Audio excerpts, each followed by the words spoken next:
Kitchen ഡയറീസിൻ്റെ പുതിയൊരു എപ്പിസോഡിലേക്ക് എല്ലാവർക്കും സ്വാഗതം. ഇന്ന് നമ്മളിവിടെ തയ്യാറാക്കുന്നത് വളരെ സ്വാദിഷ്ടമായ ഒരു കൂന്തൽ റോസ്റ്റാണ്. നിങ്ങൾ ആദ്യമായാണ് ഈ ചാനൽ കാണുന്നതെങ്കിൽ താഴെയുള്ള ആ സബ്സ്ക്രൈബ് ബട്ടൺ ഒന്ന് പ്രസ് ചെയ്ത് ചാനലൊന്ന് സബ്സ്ക്രൈബ് ചെയ്യുക. നിങ്ങളുടെ ഫീഡ്ബാക്സ് എല്ലാം അറിയിക്കുക. ഇനി ഇതെങ്ങനെയാണ് ഉണ്ടാക്കുന്നത് നമുക്ക് നോക്കാം. ഇതിനു വേണ്ടി ഒരു പാൻ അടുപ്പിൽ വെച്ച് നന്നായി ചൂടായതിനു ശേഷം അതിലേക്ക് ഒരു 3 ടേബിൾ സ്പൂൺ വെളിച്ചെണ്ണ ചേർത്ത് കൊടുക്കുക. ഇനി ഇതിലേക്ക് 1/2 ടീസ്പൂൺ കടുക് ചേർത്ത് പൊട്ടിക്കുക.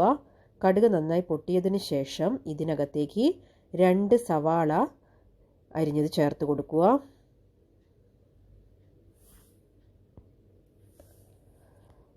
സവാള ചേർത്തതിന് ശേഷം നന്നായി വഴറ്റിയെടുക്കുക. സവാള പെട്ടെന്ന് വഴന്ന് കിട്ടുന്നതിന് വേണ്ടി ഇതിലേക്ക് ആവശ്യത്തിനുള്ള ഉപ്പ് കൂടെ നമുക്ക് ഈ സമയത്ത് തന്നെ ചേർത്ത് കൊടുക്കാം. ചേർത്തതിന് ശേഷം ഇതിലേക്ക് 2 ടേബിൾ സ്പൂൺ വെളുത്തുള്ളി ചതച്ചതും 1 ടേബിൾ സ്പൂൺ ഇഞ്ചി ചതച്ചതും 4 പച്ചമുളക് നെടുകെ കീറിയതും ചേർത്ത് കൊടുക്കുന്നുണ്ട്. ഇവ ചേർത്തതിന് ശേഷം നന്നായി വഴറ്റിയെടുക്കുക. ആ ഉള്ളിയും വെളുത്തുള്ളിയും എല്ലാം നന്നായി വഴന്നു വരുന്നതിന് വേണ്ടി നമുക്ക് വെയിറ്റ് ചെയ്യാം. ഇപ്പോൾ ഉള്ളിയെല്ലാം നന്നായി വഴന്നു വന്നിട്ടുണ്ട്. ഇനി ഇതിലേക്ക് നമുക്ക് ആവശ്യമുള്ള മസാലകൾ ഒന്നൊന്നായി ചേർത്ത് കൊടുക്കാം. അതിനു മുൻപായി ആ ഫ്ലെയിം മീഡിയം ഫ്ലെയിമിലേക്ക് മാറ്റി വെക്കുക. ഇതിലേക്ക് 1/2 ടീസ്പൂൺ മഞ്ഞൾപ്പൊടി ഞാൻ ചേർത്ത് കൊടുക്കുന്നുണ്ട്. മഞ്ഞൾപ്പൊടി ചേർത്തതിന് ശേഷം നന്നായി വഴറ്റി കൊടുക്കുക.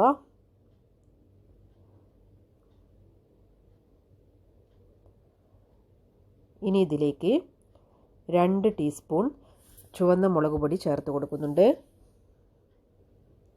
2 ടീസ്പൂൺ മല്ലിപ്പൊടിയും 1/2 ടീസ്പൂൺ ഗരം മസാലയും 1/4 ടീസ്പൂൺ പെരിഞ്ജീരകം പൊടിച്ചതും ചേർക്കുന്നുണ്ട്. ഇവ ചേർത്തതിന് ശേഷം നന്നായി വഴറ്റിയെടുക്കുക. മസാലയെല്ലാം നന്നായി മൂത്ത് വരുന്നത് വരെ നമുക്കിങ്ങനെ മീഡിയം ഫ്ലെയിമിൽ വഴറ്റിയെടുക്കാം.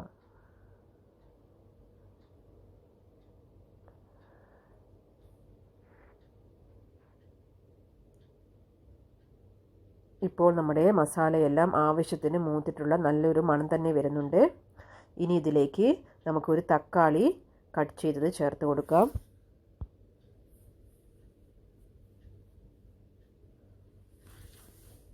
തക്കാളി ചേർത്തതിന് ശേഷം നന്നായി വഴറ്റി കൊടുക്കുക.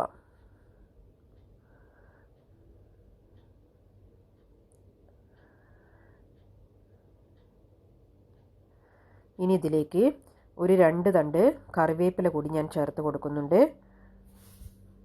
കറിവേപ്പില ചേർത്തതിന് ശേഷം ഒരു 2 മിനിറ്റ് സമയം നമുക്ക് അടച്ചു വെച്ച് കുക്ക് ചെയ്തെടുക്കാം. ഇപ്പോൾ തക്കാളിയെല്ലാം ആവശ്യത്തിന് കുക്കായി വന്നിട്ടുണ്ട്.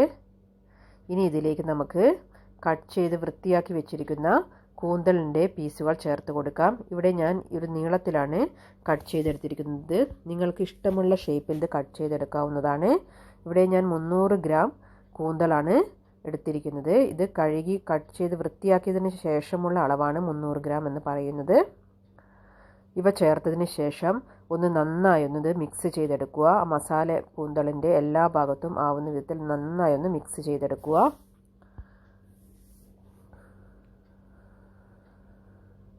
ഇതിലേക്ക് 1/2 ടീസ്പൂൺ കുരുമുളക് പൊടി കൂടി ചേർത്ത് കൊടുക്കുന്നുണ്ട്. എരിവെല്ലാം നിങ്ങളുടെ ഇഷ്ടത്തിനനുസരിച്ച് കൂട്ടിയും കുറച്ചുമൊക്കെ ചേർത്ത് കൊടുക്കാവുന്നതാണ്. ഇവ ചേർത്തതിന് ശേഷം ഒന്നുകൂടി വഴറ്റിയെടുക്കുക. കൂന്തൽ കുക്ക് ചെയ്യുമ്പോൾ ശ്രദ്ധിക്കേണ്ട കാര്യം കൂടുതൽ സമയം വേവിച്ച് കൂന്തൽ കുക്ക് ചെയ്യരുത്. കാരണം കൂന്തൽ കൂടുതൽ കുക്ക് ചെയ്യും തോറും അത് റബ്ബർ കഷ്ണം പോലെ ആയിത്തീരുകയാണ് ചെയ്യുന്നത്. അതുകൊണ്ട് ഇതിന് ഒരു 10-12 മിനിറ്റ് വേവുമ്പോഴേക്കും ഇത് നന്നായി കുക്കായി കിട്ടും.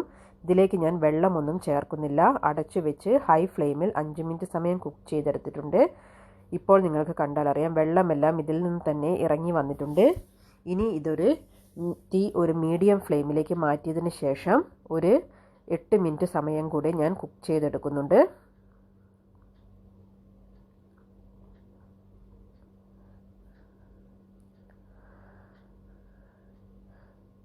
ഇപ്പോൾ നമ്മുടെ കൂന്തലെല്ലാം നന്നായി കുക്കായി കിട്ടിയിട്ടുണ്ട്.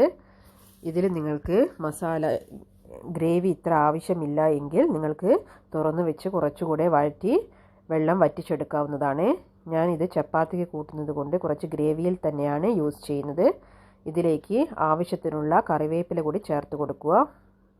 അപ്പോൾ നമ്മുടെ സ്വാദിഷ്ടമായ കൂന്തൽ മസാല ഇവിടെ തയ്യാറായിട്ടുണ്ട്. ഇത് നമുക്കൊരു സെർവിങ് പ്ലേറ്റിലേക്ക് മാറ്റാവുന്നതാണ്.